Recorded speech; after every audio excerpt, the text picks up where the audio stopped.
ప్రధాన ఉద్దేశం ఏంటంటే భారతదేశంలో ఎంఆర్పిఎస్ ఉద్యమం తెలుగు రాష్ట్రాల్లో ప్రారంభమైంది.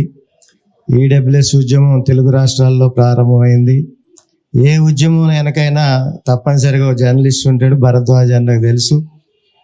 అది పూర్తిగా ఇక్కడ ఇప్పుడు అన్నగారిని క్షమించాలని కోరుతున్నా రంగనాథ్ అన్నని. ఎందుకంటే చాలా బిజీ ఉన్నా కూడా మన మీద అభిమానంతో ఈ కార్యక్రమానికి సమయం ఇచ్చారు, ఓపికగా ఉన్నారు. ఇప్పటిదాకా మనం మాట్లాడేవన్నీ కూడా అంటే ఇవన్నీ దేనికి నిరసనం అంటే మన మీద అభిమానం, ప్రేమ, కుటుంబం పట్ల ఆప్యాయత, వీటన్నిటికీ రంగనాథ్ గారికి ఉండే ఇవన్నీ కూడా మంచి మంచి లక్షణాలు. నేను అందుకే వారిని చాలా అమితంగా ఇష్టపడతా. ఇంత స్వేచ్ఛగా ఈ కార్యక్రమాన్ని ఆలస్యమైన నిర్వహిస్తున్నాను, వారిని కూర్చోబెట్టానంటే మనందరికీ వారి మీద హక్కు ఉంది. కుటుంబానికి ఏ విధమైన హక్కు ఉందో మనం కూడా కుటుంబ సభ్యులం. వారు ఆ విధంగా మనల్ని అందరినీ అభిమానిస్తారు. వారికి మరొకసారి వందనాలు తెలియజేస్తా ఉన్నా. ఇక్కడ ప్రధానంగా మనం స్వర్గీయ వంగవీటి మోహన్ రంగా గారి గురించి మాట్లాడుకుంటా ఉన్నాం.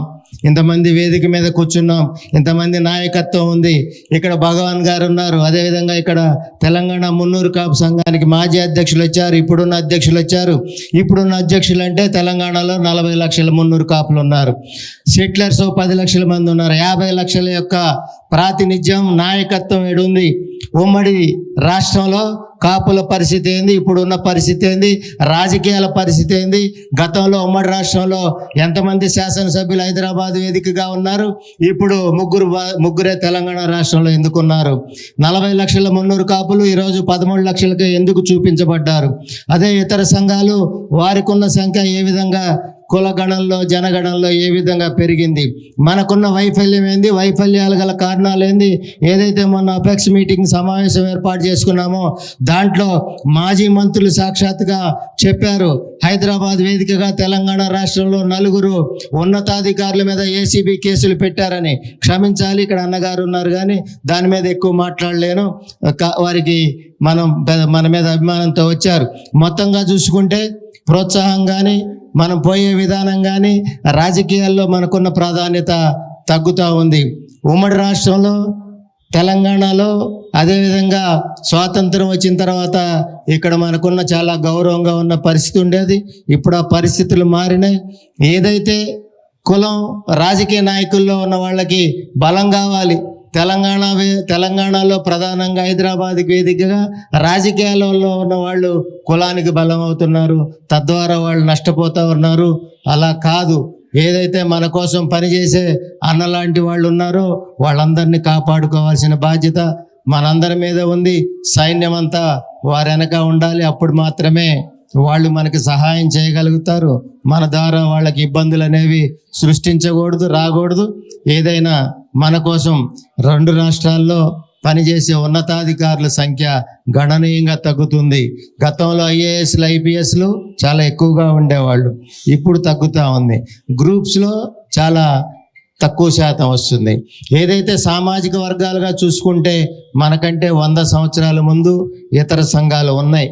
వారు విద్య పరంగా కానీ, ఉద్యోగ పరంగా కానీ, సమస్యల పరంగా కానీ, ఏదైతే ఎన్నికలు జరిగితే రాజ్యాధికారంలో రావాలి, ముఖ్యమంత్రి స్థానం కావాలంటే ఢిల్లీ వేదిక కూర్చుని వాళ్ళకు కావాల్సిన వనరులు సమకూర్చుకుని ముఖ్యమంత్రి పీఠం మీద వారి యొక్క అభ్యర్థుల్ని, వారి యొక్క కుటుంబ సభ్యుల్ని చూపించుకునే ఘనత వారికి ఉంది.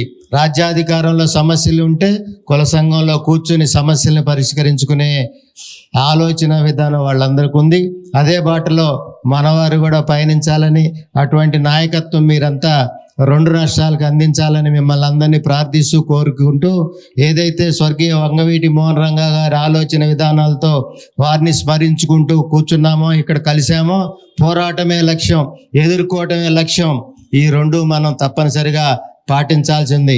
అడుగులకు మడుగులొక్కుతూ చెంచాగిరి చేస్తూ ఏదైతే కింద స్థాయి మనకి ఒక కార్యక్రమం పెట్టుకుంటే మనం ఏమనుకుంటాం, ఎమ్మెల్యే వస్తాడా, కార్పొరేటర్ గారు వస్తారా, లేకపోతే ప్రజాప్రతినిధులు వస్తారా, ఇంకెవరు వస్తారు అంటే ఇతర సామాజిక వర్గాలను చూసి నేర్చుకోవాలి. మనం బీసీ సంఘ సమావేశాలు పెట్టినా, లేదా ఎంఆర్పిఎస్కి సంబంధించిన ఉద్యమాలు జరిగినా, లేదా ఎస్సీ ఎస్టీకి సంబంధించిన సమావేశాలు జరిగితే వారిని రాజకీయ నాయకుల్లో ఉన్న ప్రజాప్రతినిధులు గౌరవిస్తారు. ఒక్క కాపు కులంలోనే మాత్రమే రాజకీయ నాయకుల్లో ఉన్న వాళ్ళు వస్తేనే కుల సంఘ సమావేశాలు జరుగుతూ ఉన్నాయి. ఇది మనం కుల సంఘ నాయకత్వం చేసే నాయకులు ఆలోచించుకోవాల్సిన అవసరం ఉంది. సమస్యల మీద పోరాటం చేయాల్సిన అవసరం ఉంది.